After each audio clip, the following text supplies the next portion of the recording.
বাংলাদেশ এবং আয়ারল্যান্ডের মধ্যে প্রথম টেস্টে বাংলাদেশ জিতে গেল ইনিংস ব্যবধানে এবং বাংলাদেশ 1-0 ব্যবধানে এগিয়ে গেল। বাংলাদেশ আজকে চতুর্থ দিনে আয়ারল্যান্ডের সাথে খেলতে নেমে ভালোই করেছে এবং আয়ারল্যান্ডকে ইনিংস এবং আরও রানের ব্যবধানে হারিয়ে বাংলাদেশ শুভ সূচনা করলো এবং 2 ম্যাচ টেস্ট সিরিজের 1-0 ব্যবধানে এগিয়ে গেল।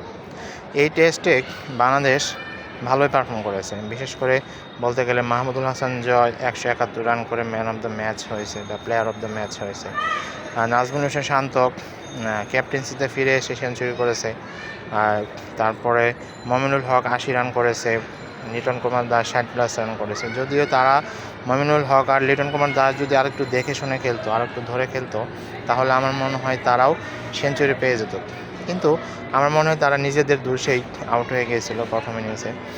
যদিও বাংলাদেশের দ্বিতীয় ইনিংসে ব্যাট করতে নামেনি, কারণ আয়ারল্যান্ড 2 ইনিংসে ব্যাট করে বাংলাদেশের প্রথম ইনিংসে রান সমান করতে পারেনি, তাই তারা ইনিংস এবং রানের ব্যবধানে হেরে গেছে।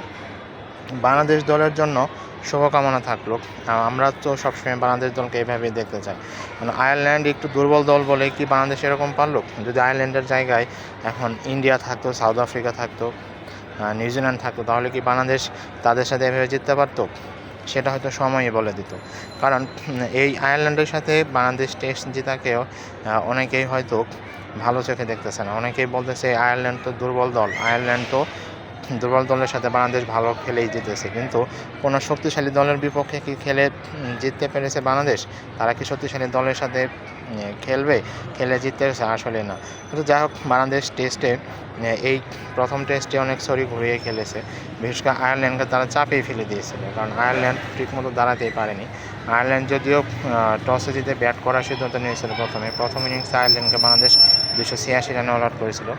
জবাবে বাংলাদেশ প্রথম ইনিংসে প্রায় 600 কাছাকাছি রান করে ফেলেছিল। এখন সেই রানই আয়ারল্যান্ড দ্বিতীয় ইনিংসে ট্রেল করতে পারে নাই। এই কল্যাণেই, কারণ বাংলাদেশের বোলাররা দুর্দান্ত বল করেছে। বিশেষ করে হাসান মোরাদ তো প্রথম ইনিংসে উইকেট পেয়েছে, আবার দ্বিতীয় ইনিংসে তো 5 উইকেট পেয়ে গেছে। মেহেদী হাসান মিরাজ উইকেট পেয়েছে। পেস বলাররাও ভালো করেছে, হাসান মাহমুদ ভালো করেছে, নাহিদ রানা ভালো করেছে। সবার সম্মিলিত প্রচেষ্টায় বাংলাদেশ টেস্টে আয়ারল্যান্ডকে হারিয়ে দিল। আশা করি বাংলাদেশ তাদের এই ধারাবাহিকতা দ্বিতীয় টেস্টে বজায় রাখবে এবং দ্বিতীয় টেস্টেও আয়ারল্যান্ডকে হারিয়ে বাংলাদেশ সিরিজ জিতে নেবে। সেই শুভকামনা রইল বাংলাদেশ প্লেয়ারদের জন্য। ধন্যবাদ সবাইকে, ভালো থাকবেন।